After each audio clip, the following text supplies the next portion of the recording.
బిడ్డ దేవులపల్లి ప్రభాకర్ రావు గారు సిఎండి, మా ప్రియమిత్రుడు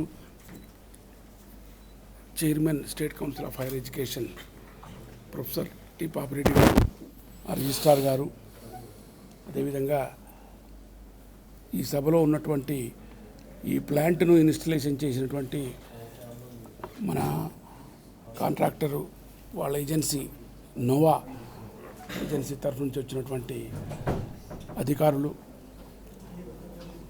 సభలో ఉన్నటువంటి అధ్యాపకేతర మిత్రులు,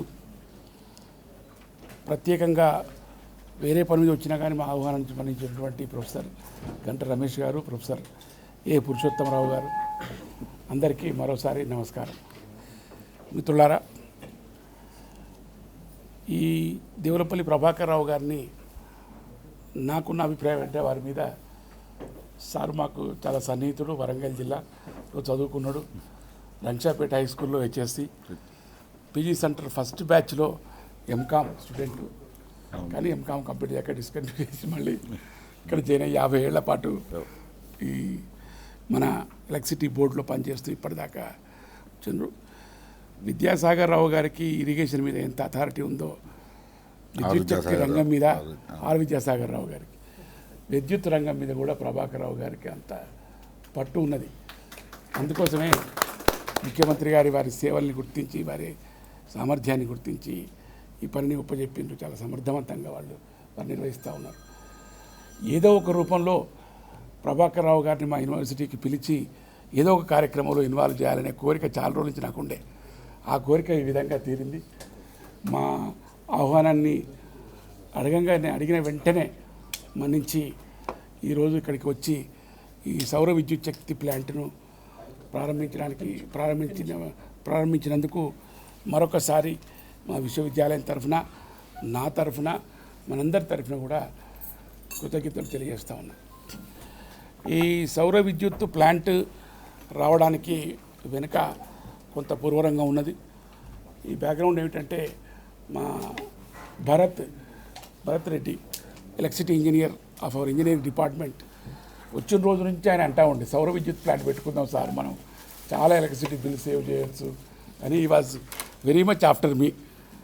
కాబట్టి చాలా విషయాలు తెలుసుకొని, అన్ని విషయాలు అధ్యయనం చేసి, దీనికి సంబంధించిన సాంకేతికపరమైన అంశాలు, తర్వాత కమర్షియల్ వ్యాపార దృష్ట్యా, లాభ నష్టాల దృష్ట్యా కూడా ఆలోచించి, వ్యాపార పరంగా కూడా దీనికి ఉన్న లాభ నష్టాలను బేరీజు వేసుకొని, చివరికి మా ఎగ్జిక్యూటివ్ కౌన్సిల్లో ఉన్న గవర్నమెంట్లో సెక్రటరీ గారిని, కమిషనర్ హైయర్ ఎడ్యుకేషన్ వాళ్ళని కూడా మెప్పించి దీన్ని మేము పర్మిషన్ తీసుకొని దీన్ని స్థాపించుకోవడానికి ప్రయత్నాలు మొదలుపెట్టినాం. అదేవిధంగా దీన్ని మేము ఇతర ఎవరి ప్రైవేట్ కాంట్రాక్టర్లకు పోకుండా రెన్యూవబుల్ ఎనర్జీ కార్పొరేషన్ ద్వారానే వాళ్ళు సూచించిన విధంగా, వాళ్ళు నిర్ణయించిన విధంగా వచ్చిన ఒక ఎఫిషియెంట్ కాంట్రాక్టర్స్ను వాళ్ళకు అప్పచెప్పి ఈ పనిని చాలా త్వరితగతిన వాళ్ళు కూడా చేయడం జరిగింది. దాని అందరికీ కూడా మనం చాలా సంతోషించాల్సిన విషయం. చాలా అనుకున్న దానికంటే కూడా చాలా స్పీడ్గా, ఫాస్ట్గా ఈ ఇన్స్టలేషన్ జరిగింది సార్. దీంతో మాకు వచ్చే లాభం అంటే ఒక రకంగా మీకు నష్టంగా వస్తుంది, వేరే విషయం. మాకైతే ప్రతి నెల ఒక 3 నుంచి 4 లక్షల రూపాయల, 3.5 లక్షల రూపాయల కరెంటు బిల్లు మేము సేవ్ చేసుకోగలిగే పరిస్థితిలో ఉన్నాం. 40 అంటే ఇయర్లీ దాదాపు ఒక 40 లక్షల రూపాయల పవర్ బిల్ వీఆర్ సేవింగ్. అదొకటే కాకుండా రెండోది ఏమిటంటే, మేము పెట్టిన పెట్టుబడి 1 కోటి రూపాయల పైన, కొంత సబ్సిడీ 25% గవర్నమెంట్ ఆఫ్ ఇండియా నుంచి వస్తున్నప్పటికీ కూడా 1,80,00,000 మొత్తం కాస్ట్. దాంట్లో 1,40,00,000 మనం పెట్టినాం. దాదాపు ఒక 40 లక్షల పాటు వాళ్ళు గవర్నమెంట్ ఆఫ్ ఇండియా వాళ్ళు సబ్సిడీ కూడా ఇవ్వడం జరిగింది, ఇవ్వబోతున్నారు. మనం ప్రయత్నం చేస్తున్నాం దానికి. ఆ రకంగా సబ్సిడీ కాక మనం పెట్టిన పెట్టుబడి, దానికి వడ్డీ వేసుకున్న, బ్యాంక్ ఇంట్రెస్ట్ మినిమం వేసుకున్నా కానీ ఒక 4-5 సంవత్సరాల లోపల మనకు ఈ వడ్డీతో సహా మా పెట్టిన పెట్టుబడి వాపసు వచ్చే అవకాశాలు కూడా ఉన్నాయి అనే విషయాన్ని కూడా చాలా స్పష్టంగా చెప్పుకోవడం జరిగింది. ఇంతేకాకుండా దీనికి మెయింటెనెన్స్ కాస్ట్ కూడా పెద్దగా ఎక్కువ లేదు. దానికి కూడా మేము MOU యాన్యువల్ మెయింటెనెన్స్ కాస్ట్ ఒప్పందాన్ని కుదుర్చుకున్నాం. తర్వాత క్లీనింగ్ ఆఫ్ ది ప్యానల్స్, మిగతా చిన్న చిన్న ఏమన్నా మెయింటెనెన్స్ ఉన్నా కానీ 5 సంవత్సరాల పాటు వాళ్ళే వారంటీ ఉన్నది, వాళ్ళే ఆ కార్యక్రమాన్ని నిర్వహిస్తారు. దానికి అవసరమైన అగ్రిమెంట్ ఒప్పందం కూడా చేసుకోవడం జరిగింది. ఈ రకంగా మన తెలంగాణ ప్రభుత్వం కూడా అన్ని రకాలుగా ఈ విద్యుత్ వినియోగాన్ని సేవ్ చేయడం కోసం, అంతేకాకుండా ఇట్లా సెల్ఫ్ సఫిషియెంట్గా ముఖ్యంగా ఎడ్యుకేషనల్ ఇన్స్టిట్యూషన్స్ కావచ్చు, మిగతా పబ్లిక్ రంగ సంస్థల్లో ఉన్నటువంటి సంస్థలకు కూడా ఇటువంటి అవకాశాన్ని కల్పించి ప్రోత్సహించడం జరుగుతూ ఉన్నది. ఆ ప్రోత్సాహకంలో భాగంగానే మేము ఈ నిర్ణయాన్ని తీసుకొని అమలు చేసి ఈ ప్లాంట్ను, ఈ సౌర విద్యుత్ శక్తి ప్లాంట్ని మేము ఏర్పాటు చేసుకోవడం జరిగింది. కాబట్టి ఈ సౌర విద్యుత్ ప్లాంటు చాలా కాలం పాటు, చిరకాలం పాటు కొనసాగి సరిగ్గా పనిచేసి మా అవసరాలను తీర్చి ఇంకా మిగిలిన ఉత్పత్తి కూడా గ్రిడ్కు నెట్ మీటరింగ్ ద్వారా ఇస్తున్నాం. కాబట్టి దాంట్లో కూడా వచ్చే కన్సెషన్స్ కూడా మనకు లాభదాయకంగా ఉంటాయి. వీటన్నిటి దృష్టిలో పెట్టుకొని దీన్ని మనం చేసుకోవడం జరిగింది. కాబట్టి ఈ కార్యక్రమానికి మీరంతా వచ్చినందుకు మరొకసారి ధన్యవాదాలు, కృతజ్ఞతలు. నా తరఫున, మా యూనివర్సిటీ తరఫున, మా స్టాఫ్ తరఫున, అందరి తరఫున కూడా మరొకసారి కృతజ్ఞతలు తెలుసుకుంటా ఉన్నా. పెద్దలందరికీ నమస్కారం. ఈరోజు బిఆర్ అంబేద్కర్ ఓపెన్ యూనివర్సిటీలో ఈ సోలార్ పవర్ ప్లాంట్ ఇనాగ్రేషన్కు నన్ను ప్రభాకర్ రావు గారిని పిలిచినందుకు నిజంగా మాకు సంతోషంగా ఉంది. సోలార్ ఎనర్జీని నా ఉద్దేశంలో ప్రపంచంలో రాబోయే మేజర్ సాంకేతిక విప్లవంలో సోలార్ ఎనర్జీ మానవ మనుగడకు ముఖ్యమైనది. కాబట్టి ఎందుకంటే ఇవాళ ఎన్విరాన్మెంటల్ డిగ్రేడేషను ఎఫెక్ట్స్ బాగా ఎక్కువగా మానవాళికి వ్యతిరేకంగా జరుగుతున్నాయి. కాబట్టి దాన్ని రక్షించేది ఒక సోలార్ ఎనర్జీ. కాబట్టి ఈ సోలార్ ఎనర్జీ వాడకం ఎంత ఎక్కువగా చేస్తే సమాజానికి కానీ, ఎన్విరాన్మెంట్ కానీ, ముఖ్యంగా భూమికి ఎర్త్ చాలా మేలు చేసిన వాళ్ళు అవుతున్నాం. కాబట్టి నిజంగా ఈ Ambedkar open university vice chancellor గారికి, వాళ్ళ టీచింగ్ నాన్ టీచింగ్ స్టాఫ్ అందరికీ కూడా తెలంగాణ ఉన్నత విద్యా మండలి నుంచి మేము ఆర్థిక అభినందనలు తెలియజేస్తున్నాం. వీలైతే ఉన్నత విద్యా మండలి నుంచి మేము కూడా అన్ని యూనివర్సిటీస్కు, కాలేజెస్కు, including private and government colleges అన్నిటి కూడా సాధ్యమైతే ఈ సోలార్ ఎనర్జీ ఇన్స్టలేషన్కు ఎక్కడైతే అవకాశాలు ఉంటే అక్కడ పొమ్మని కూడా మేము వాళ్ళందరినీ కూడా మోటివేట్ చేయడానికి కూడా ప్రయత్నం చేస్తాం. ఇంకొక విషయం ఏంటంటే భవిష్యత్తులో ఈ టెక్నాలజీ ఇంకా బాగా అనుకూలంగా మారితే ఇదే వస్తుంది. కాబట్టి అందరూ కూడా దీన్ని తీసుకోవడానికి సిద్ధంగా ఉండాలని కోరుకుంటూ నాకు అవకాశం ఇచ్చిన అంబేద్కర్ యూనివర్సిటీ వైస్ ఛాన్సలర్ గారి మిగతా వారికి ధన్యవాదాలు. ఈరోజు ఎలక్ట్రిసిటీ సెక్టర్లో ఈరోజు ఉన్నటువంటి ఈ reforms, definitely I can say it is a reforms. మరి మా ప్రభాకర్ సార్ జాయిన్ అయిన తర్వాత మరి ఇక్కడ ఎంత వండర్ఫుల్ డెసిషన్ తీసుకున్నారంటే ఆర్గనైజేషన్లో కొన్ని వేల కోట్లు పెట్టి ఇన్ఫ్రాస్ట్రక్చర్ డెవలప్మెంట్. సార్ ఈరోజు మాకున్నటువంటి డిస్ట్రిబ్యూషన్ సెక్టర్లో 15,000 మెగావాట్స్ ట్యాకిల్ చేయగలంటే ఇన్స్టలేషన్ కెపాసిటీ, ట్యాకిల్ చేయగలంటే కెపాసిటీ ఉన్నది. బట్ ఇప్పుడు ఉన్నటువంటి ఈ చేంజెస్ అన్నీ కూడా ఓన్లీ సార్ యొక్క మార్గదర్శనంలో మేమందరం కష్టపడి పనిచేస్తూ, సారు నిత్యం అంటే ఎక్కడ కూడా ఎంత పెద్ద స్థాయిలో ఉన్నప్పటికీ ఏ చిన్న ఎంప్లాయీ పోయినా సరే వారికి ఎంత గైడెన్స్ కావాలనో వాళ్ళకి అర్థమైన రీతిలో లోయర్ స్టాఫ్ నుంచి టాప్ మోస్ట్ క్యాడర్ వరకు కూడా వండర్ఫుల్ గైడెన్స్ ఇచ్చి మమ్మల్ని నడిపిస్తున్నటువంటి ప్రభాకర్ గారికి, ఇక్కడ ఇప్పుడు ఉన్నటువంటి ఈరోజు ఇచ్చినటువంటి 300 కిలోవాట్స్ మెగా సోలార్ పవర్ ప్లాంట్లో ఉన్నటువంటి దీంట్లో ఏంటంటే ముఖ్యంగా మీకు ఇప్పుడు ఈ ఎలక్ట్రిసిటీ బిల్ రిడక్షన్ అవ్వడం కానీ ultimately you have to depend on the మాకు వచ్చినటువంటి ఈ కమర్షియల్ ఆస్పెక్ట్లో చూస్తే మాకు ఆర్గనైజేషన్ లాస్ అయితే ఉన్నది. కానీ బట్ సెల్ దీంట్లో ఈ CO2 ఎమిషన్స్ ఇవన్నీ కూడా ఎన్విరాన్మెంట్ ఇష్యూస్ ఉన్నా కానీ అవి కొంత ఇది ఉంటుంది. Of course research still going on. అయితే ఇంకా రాబోయే రోజుల్లో కూడా డెఫినెట్గా ఈ ఆర్గనైజేషన్ సార్ ఇందాక పాపిరెడ్డి సార్ చెప్పినట్లుగా ఆల్ ఓవర్ ది యూనివర్సిటీస్లో ఎక్కడైతే సైట్ ఉన్నదో అక్కడ ఈ సోలార్ ప్లాంట్స్ పెట్టడం వలన ఎడ్యుకేషన్ ఇన్స్టిట్యూట్స్గా యూ కెన్ జనరేట్ ది రెమ్యూనరీ ఎకనామికల్గా ఉంటుంది, కమర్షియల్ ఆస్పెక్ట్లో కూడా ఉంటుంది కాబట్టి. The Ambedkar University Vice Chancellor Sri Sitaram Rao Garu and its authorities for establishing this 300 kilowatts solar power plant on the rooftop of this administrative buildings in the campus and given me an opportunity to inaugurate that.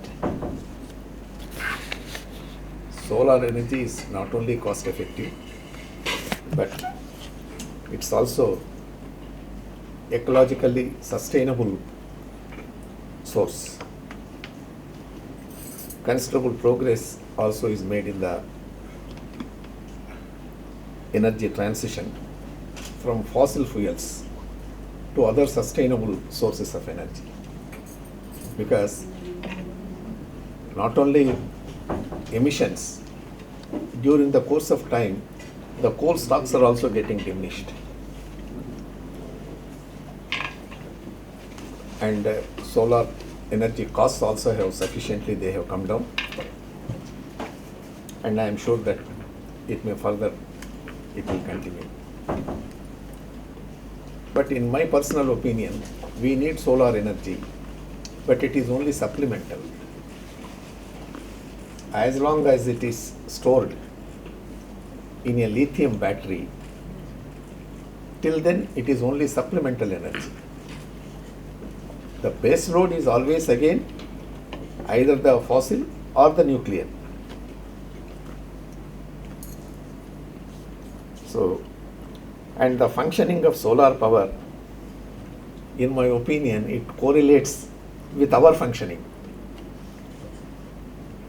Its functioning commences from morning,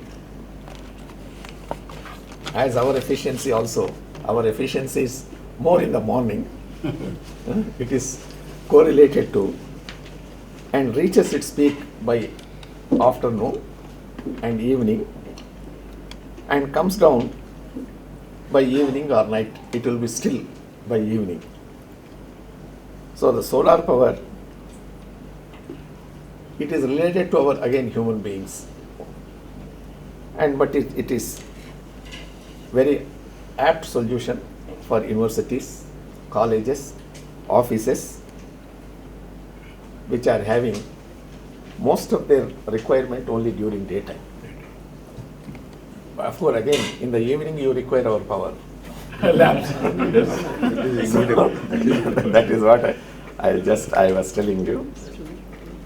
And our state government also has formulated the best solar policy in the country.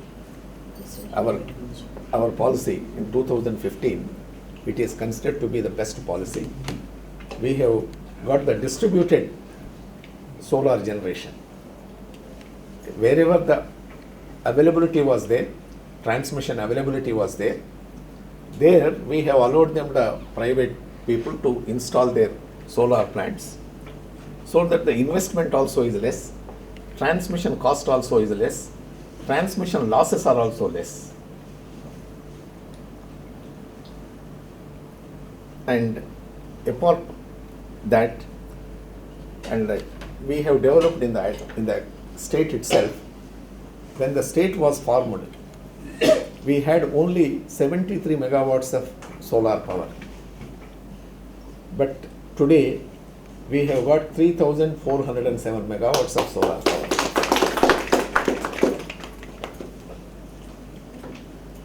And we are hoping another 2,000 megawatts also to be connected to the grid in the next 1 or 2 years.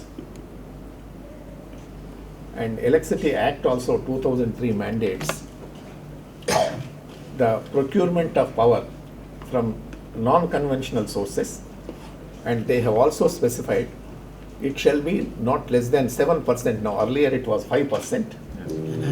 Yeah, they have enhanced it to 7%. Only solar power shall be there. It shall be there in any state. And we are complying with that. As on today, we are little higher than what it is specified. And I am sure other universities and colleges also will emulate Dr. Ambedkar University and install solar power on their rooftops and reduce the dependence on fossil power, that is on the thermal power. And that not only cost effective, as I was telling, it will also reduce the emissions. And in the near future, recently I had an occasion to visit both Australia and New Zealand. Research is going on there for storage of that in the batteries itself, lithium batteries itself. I am sure that it will be successful shortly. And this is about the solar and what are the advantage of this. I think my friend Mr. Anand, Superintendent Engineer, will explain to you how you are reducing the emissions and all that as a result of this. But I would like to share few facts about the energy sector in the state. We all know that prior to formation of the state, there were two to 3 days holidays to the industries and irregular power supply to all categories of consumers, much more to the agriculturists.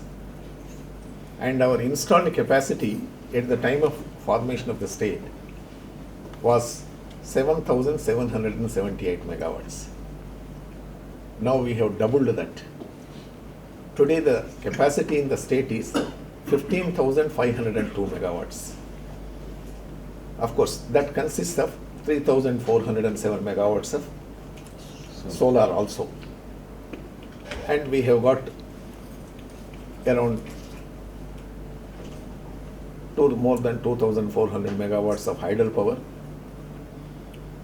But all put together, today there is a 15,500 megawatts of installed capacity.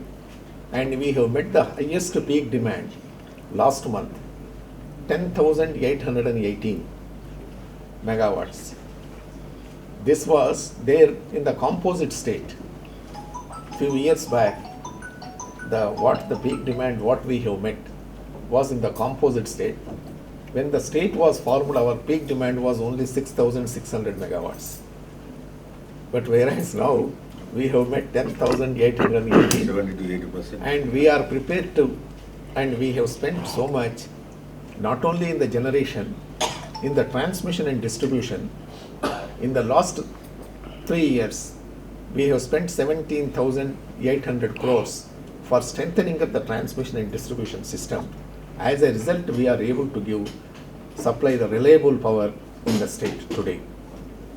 Apart from that, as per the our visionary Chief Minister, he has given the first priority to the power and irrigation. His first review was also only on power. So we have taken up, in Genco itself, we have taken up 6,000 megawatts of capacity addition with an investment of 40,000 crores. So 800 megawatts station we have already synchronized in Kottagudem, and the balance also we will be completing in the next 2-3 years. So this is, and today, and this is the only state in the country which is giving free 24 hours power supply to 23.5 lakhs farmers.